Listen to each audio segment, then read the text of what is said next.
Today we are changing oil on this beautiful Porsche. Let's go ahead.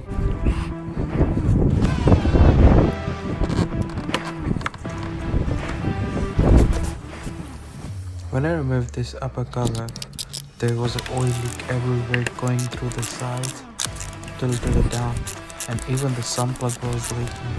So it's a nightmare.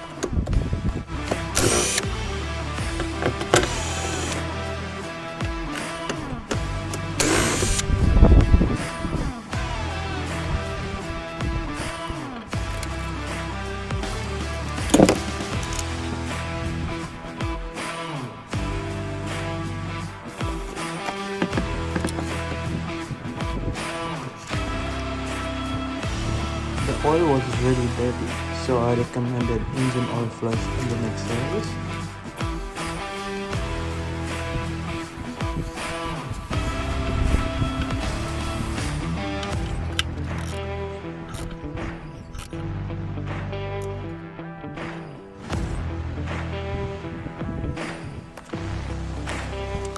A beneficial tip: whenever you're changing a cartridge or filter, make sure to clean the oil filter housing properly from inside and outside.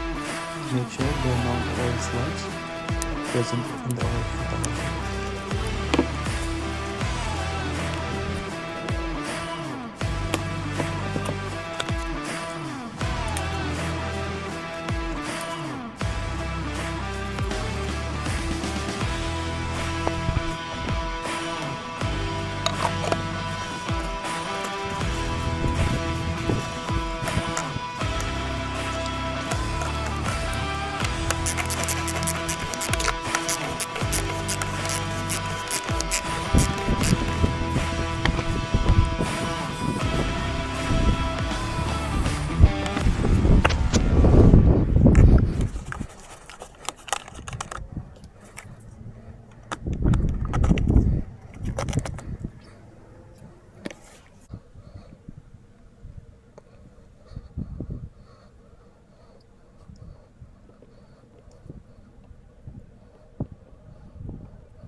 Thanks for watching.